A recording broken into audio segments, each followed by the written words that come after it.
Исәнмесез, мөхтәрәм тамашачыларыбыз. Милләт язмышы, аның үткәне, бүгенгесе, киләчәге, буларның барысы да татарлар тапшыруында. Бүген безнең программада. Казакстанда Ленар Шәйх белән очрашу узды. Татар телендә рәхәтләндереп аралаштык, сөйләштек. Җырларда булды, моңнарда яңгырады, ничектер шул күңел сөенде. Татар милләтенә хезмәт итүче гаилә, Башкортстаннан Ергизовлар гаиләсе белән таныштырырбыз. Бик горурланам үземнең телем белән һәм горурланам үземнең нәкъ менә татар теле укытучысы булуым белән. Татарларны берләштерүче эшмәкәр Ижаудан Дамир Хаҗиев. Үзебезнең проектлар аркылы, үзебезнең эшен күрсәтеп, алай берсә без бөтен татарлар Удмуртияны берләштерә алырбыз. Татарлар фондыннан тәкъдим итә. Измирның урамнары һәм тыкрыклары буенча йөри менә шундый кызыклы гына бер кибеткә тап булабыз. Измирның нәкъ үзәгендә татар кибете бар. Киттек. Казакстанда яшәүче ватандашларыбыз танылган татар шагыйре, балалар язучысы, публицист, Татарстан Республикасының атказанган сәнгать эшлеклесе Ленар Шәйх иҗаты белән танышты. Акмолин өлкәсенең Щучинск шәһәрендә ул Евразия иҗат гильдиясе оештырган Дуслар тавышы халыкара фестивале кысаларында яңа китабын тәкъдим итте. Аннан соң Казакстан башкаласы Астана шәһәренең иҗат әһелләре белән очрашты. Вакыйга урыныннан хәбәрчеләребез видео язмасы. Яфрак кадәр гомер, юкка чыкмас. Мин ышанам, туям мин аны. Бүтән мәңге суынмаслык итеп, җылытасы килә дөньяны. Шигърият кешенең рухи халәтеннән, акылыннан һәм җанынан туа торган бер могҗиза ул. Шагыйрь яшәешнең без туймаган, без игътибар итмәгән серләрен ачып бирә. Ленар Шәйховның сокландыргыч иҗаты әлеге фикерне тулысынча дәлилләп тора дип саныйбыз. Телгә, сүзгә, сакчыл мөнәсәбәте белән татар теленең бар матурлыгын, байлыгын, моның киләчәк буыннарга җиткерү миссиясын бик яхшы үти ул. Акташ районы инде ул саф татар районы.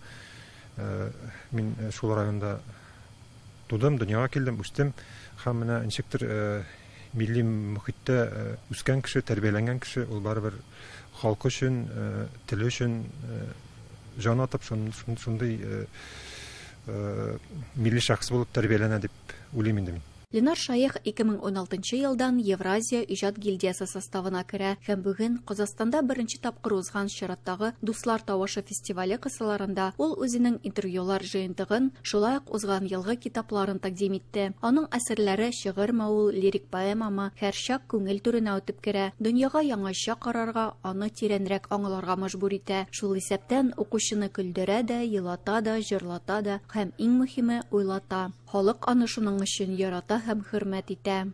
Сегодня я с удовольствием побывала на презентации Ленара, и, вы знаете, вот он очень скромный человек сам по себе, и при этом, судя по тому, как вот выступали ученики школ и рассказывали о его стихах, ну, просто очень эмоционально, получается, что человек внутренне, на самом деле эмоциональный человек, и вот все свои эмоции он передает, видимо, в своих произведениях. Biz aның белән кайда гына очрашсак та, ул Стокгольмда аламы, ягъни менә инде бүген килеп Казакстанда, уның белән тугандарча, дусларча бер иҗади казанда кайнап үскән кешеләр буларак, ул миңа якын һәм үз кеше.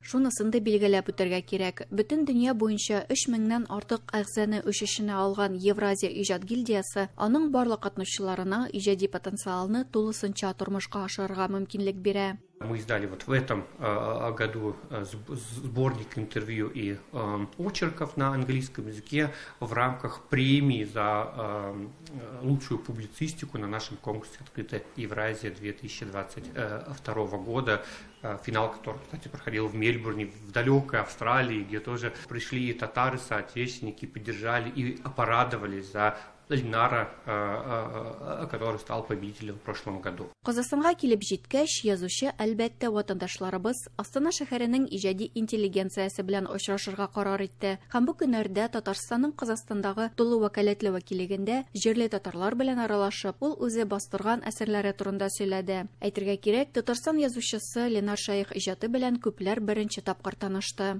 Аңа иҗади уңышлар телибез, алда көннәрендә дә безне үзенең әсәрләре белән куандырсын. Язучы сүзләренчә, ул ватандашлары белән аралашудан бик нык тәэсирләнгән һәм бүгенге очрашуны оештырган өчен тулы вәкаләтле вәкиллегенә һәм Казакстан татарлары һәм башкортлары конгрессына бик рәхмәтле.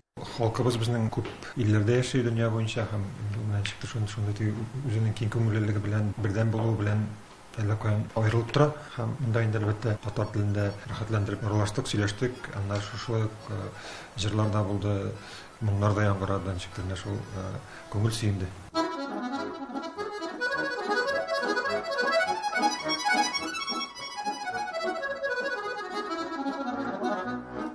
Адилә Тухбатова, Боржан Кажаканов, Татарлар, Астана шәһәре, Казакстан.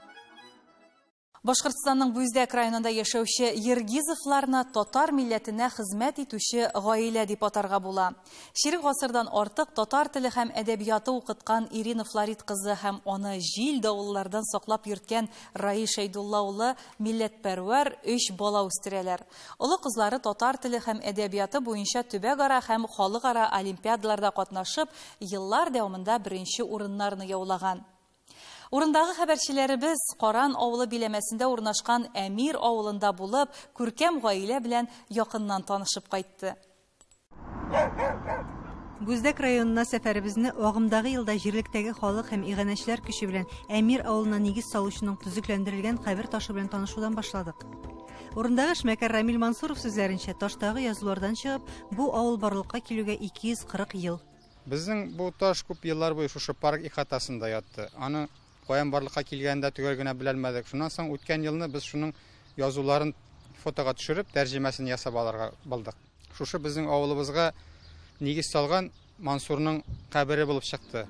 Бу төбәккә без Каран авылы биләмәсе җитәкчесе Валерий Владик улы чакыруы буенча килдек. Биләмә башлыгы якын көннәрдә Уран авылында тантаналы рәвештә ачылачак мәчет тирәсендә җыештыру эшләрендә катнаша иде. Безнең авыл биләмәсендә инде 10 авыл, шул 10 авылда 890 ихатада 1588 кеше яши. Тату яшиләр, бердәм яшиләр. Безнең инде менә бердәмлекнең бер билгесе булып, шушы безнең мәчетебез тора. Бу мәчетне инде без барлык халык белән, бердәм көч белән бергә салдык, төздек. Иң илгеле, иң яхшы безнең семьяларыбыз бар. Шул семьяларның берсе инде безнең Ергизовлар семьясы. Әйе, Ергизовлар гаиләсе бу биләмәнең генә түгел, ә гомумән Башкортстанда иң өлгеле татар гаиләләренең берсе. Әмиргә килүебезнең төп сәбәбе бу гаилә белән якыннан танышу иде. Әмир авыл мәктәбендә татар теле һәм әдәбияты дәресләрен Башкортстанның атказанган укытучысы Ирина Ергизова укыта. Һәм әлеге мизгелләрдә ул 9нчы сыйныф укучыларында татар теле дәресен алып бара. Әйдәгез бездә кереп карыйк әле. Куйылалар, әйе. Хәзер шушы җөмләләрне без яшенле җөмләләргә кушсак әгәргә. Балачактан укытучы булам дип үзенә максат куйган Ирина 1997 елда педагогия көллияте тәмамлап, Әмир мәктәбендә татар теле һәм әдәбияты укыта башлый. Үзенең гомерен укучыларына багышлаган шәхес ул. Шуңадырмы балалар аны ярата? Эшемне бик нык яратам, телемне бик нык яратам, бик нык горурланам үземнең телем белән һәм горурланам үземнең нәкъ менә татар теле укытучысы булуым белән. Укучыларым белән дә шулай бик горурланам. Бар иде шундый вакытлар, мин кайсы бер елны 25-30 конкурста катнашып, күбесендә җиңүче булган еллар бар иде. Татар теле дәресләрен һәм әдәбият дәресләрен укыйбыз, һәм минем яраткан дәресем ул татар теле.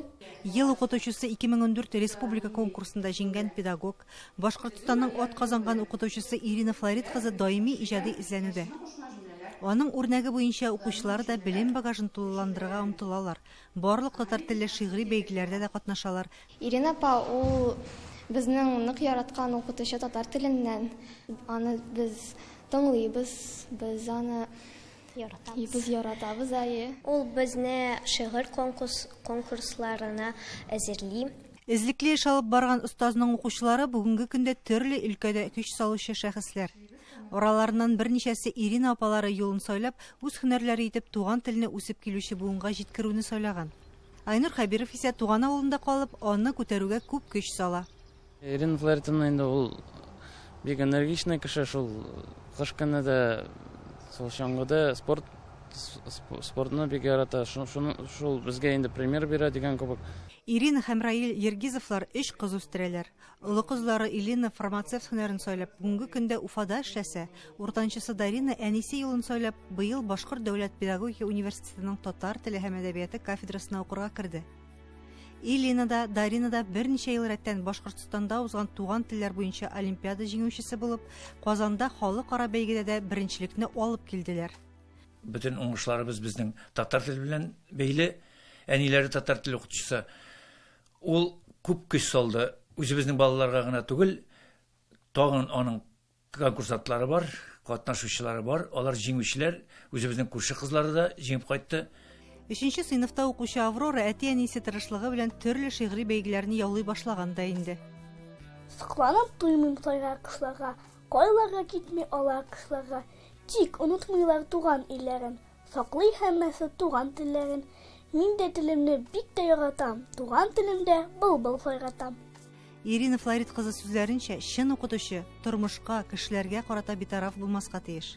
Мин гомумән татар теле укытучысы буларак, мине татар дөньясында булган бүтән нәрсәгә кызыксындырды. Мин шулкадәр кызыксынучан кеше, менә нинди премьера бар, театр, кино, ниндидер китап чыккан, ниндидер режиссерның ниндидер эше гомумән менә мин шулкадәр яратам, мине кызыксындыра бу. Һәм менә мин шушының аша, анан шагыйрьләр белән, язучылар белән очрашуларга мин күп йөрдем бит инде. Мин менә укучыларны шулай кызыксындырырга тырыша идем. Гел хәрәкәттә булган, үзгәрешкә һәм яңалыкка омтылган Раил һәм Ирина Ергизовлар балаларын туган телгә, милли гореф-гадәтләргә тугры затлар, чын татар итеп тәрбияләүгә күп көч салалар.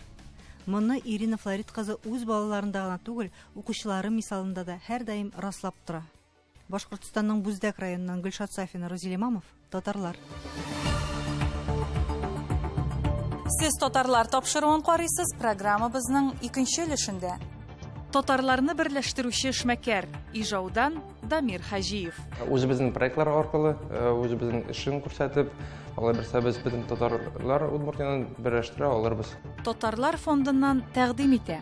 Измирның урамнары һәм тыкрыклары буенча йөри-йөри менә шундый кызыклы гына бер кибеткә тап булабыз. Измирның нәкъ үзәгендә татар кибете бар. Киттек.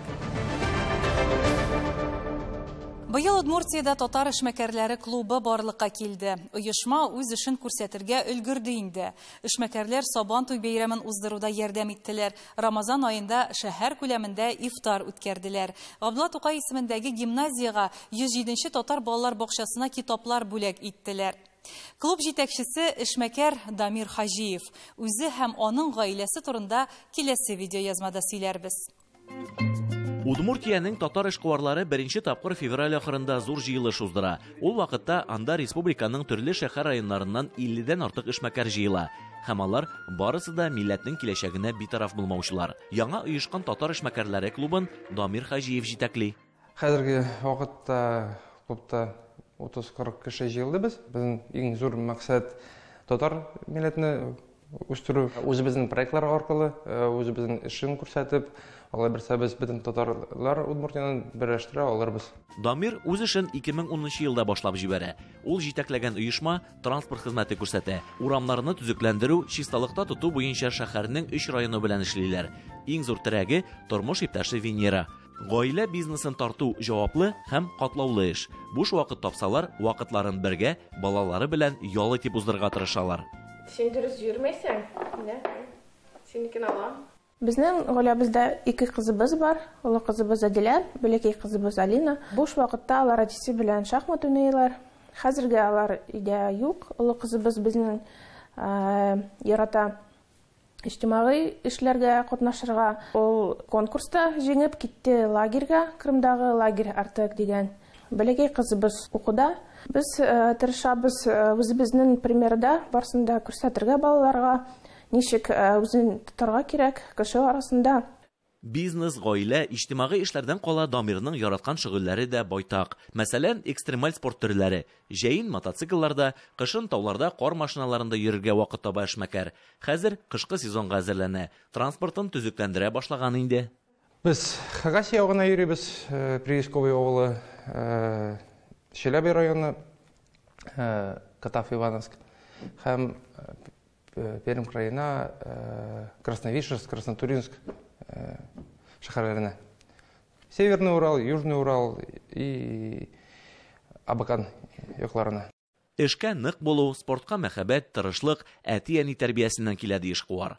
Алар бүгенге көнгә кадәр балаларына үз эшләрен алып барырга һәрвакыт ярдәм итәргә әзер. Әтисе Радик абый кечкенәдән Дамирның ныклы таянычы, төп киңәшчесе.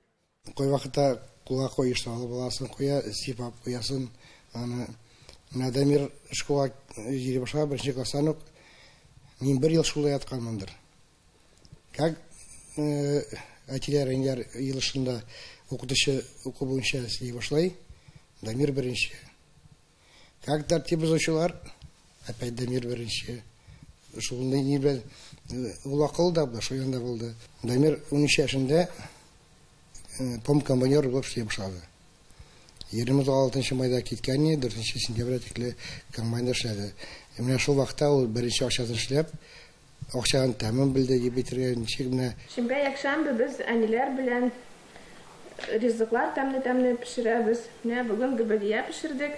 Дамир белән Венерага балачакта әтиләре эшкә өйрәтеп үстерсә, хәзер инде оныкларына милли һәм дини тәрбия бирүчеләр әниләре.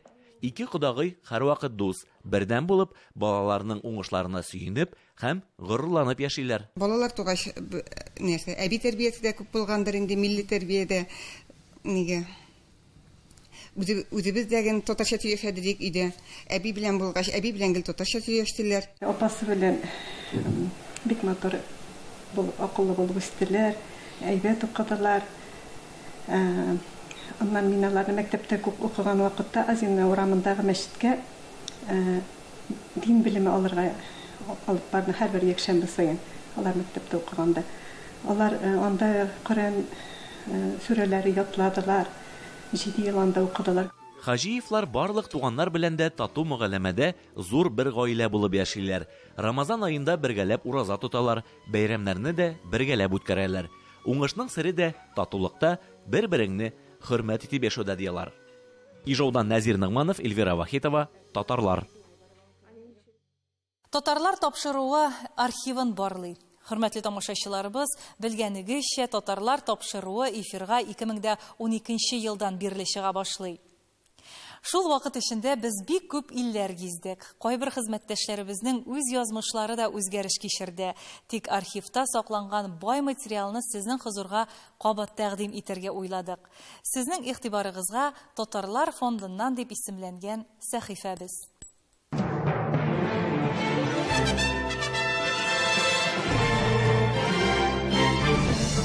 Кешеләр берсен-берсе бүлә-бүлә төрле яктан ниһаять килеп җиттек. Менә нинди икән ул Истанбул. Хәлифә җирендә рәхәт тормыш кырып җибәрербез, Алла боерса, дип шатлыкларын белдергә ашыктылар.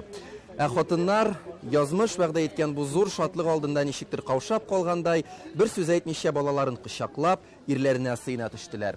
Без инде хәзер Истанбулда түгел, Измир шәһәрендә һәм биредә дә кайчандыр Русия империясыннан Төркия җумһуриятенә күченеп килгән кешеләрнең оныклары, безнең милләттәшләр гомер итә.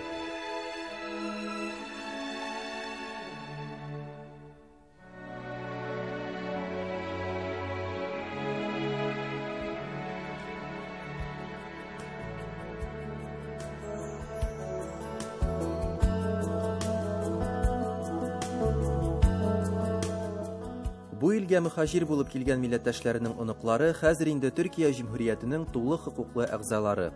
Татарларны төрек җәмгыятенең теләсә кайсы өлкәсендә очратырга мөмкин. Менә илнең көньяк-көнбатышында урнашкан Измир каласында да 150ләп кан кардәшебез яши. Измир туризм үзәге. Русиядән килүчеләрне бу якларда сирәк очратырга мөмкин. Күбрәк Европа, Америкадан килеп ял итәләр.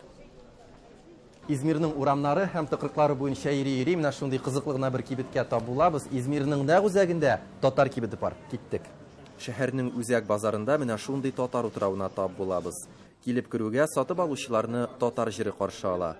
Кибетнең хуҗасы Бәгъзәт әфәнде Акташ милли көйләрне көн узын яңгырата. Акташлар көмеш белән сәүдә итә. Бу кыйммәтле металлдан эшләнгән алкалар, муенсалар чит илдән килгән туристлар арасында бик популяр. Бактың исә, көмеш дөньясына кирип китүе дә очраклы булмаган икән.